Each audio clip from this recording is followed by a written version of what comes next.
Salut frères et sœurs en Christ, moi c'est Gracie et je suis là pour vous parler, pour partager quelques paroles avec vous, créer des contenus chrétiens et apporter ma pierre à l'édifice du réveil spirituel, du réveil du peuple de Dieu.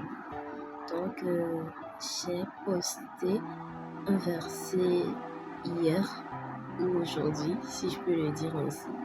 C'était Romains 12:2 qui dit « Ne vous conformez pas au siècle présent, mais soyez transformés par le renouvellement de votre intelligence, afin que vous discerniez la volonté de Dieu, ce qui est agréable et parfait. » C'est vraiment important de s'atteler à ce verset, vu tout ce qui se passe dans le monde aujourd'hui. C'est vraiment très important. Regardez par exemple les JO de Paris 2024. Les cérémonies d'ouverture et de clôture, les pandémies, les épidémies.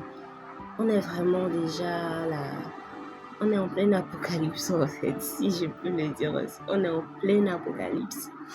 Et beaucoup de gens ne s'en rendent pas compte. Des athées, certains chrétiens. Mais je suis contente de remarquer que la plupart de la communauté chrétienne s'est levée. Il y a eu une certaine prise de conscience à plusieurs niveaux, mais ce n'est pas encore ça. Et c'est pour cela que je voudrais apporter, moi, ma pierre, apporter ce que j'ai appris du Père, ce que j'ai appris du Saint-Esprit, puisque je me dis intime du Saint-Esprit, et ainsi aider mes frères et sœurs que vous êtes à grandir. Nous grandirons ensemble par la grâce de Dieu. Donc revenons à nos mots et dons, ce verset. Ne vous conformez pas au siècle présent. Ne nous conformons pas au siècle présent. C'est vraiment profond cette parole. Parce que aujourd'hui, il y a cette mode du suivisme, cette mode je fais comme tout le monde, cette conformation à tout ce qui se passe dans nos générations respectives.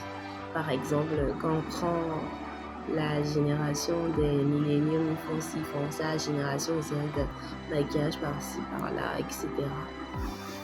Je ne juge personne, attention. Donc ce que je voulais dire par rapport à ça, c'est que en tant que chrétien, vous n'êtes pas obligé de faire tout ce que vos amis font. Vous n'êtes pas obligé d'aller en boîte de nuit si ils y vont. Vous n'êtes pas obligé de renier Christ en public. Vous n'êtes pas obligé de cacher votre religion. Soyez fiers d'être chrétien. Soyez fiers d'être chrétien. Il y a une parole dans la Bible qui dit que si quelqu'un reconnaît devant les hommes qu'il est avec Jésus, alors Jésus reconnaîtra devant son Père qu'il est avec lui. C'est vraiment important. Il faut que nous puissions nous assurer nos places près du Christ. Parce que le millénium arrive. C'est qu'on est en train de traverser une période de tri.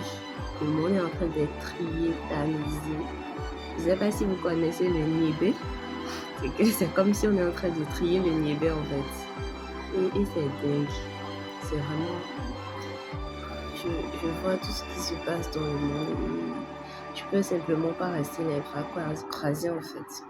Donc mes frères, mes sœurs, apprenons à ne pas nous conformer à ce siècle. Ne faisons plus du suivisme. Soyons nous-mêmes. Soyons fiers de notre identité en Christ. Soyons vraiment fiers de notre identité en Christ. Et ainsi, nous allons pouvoir discerner ce qu'il va falloir faire, ce qu'il va falloir ne pas faire. Nous conformons pas à ce siècle. Et par conséquent, nous ferons ce qui est la volonté de Dieu, ce qui est bon, agréable et parfait aux yeux de Dieu. Merci à vous et soyez bénis.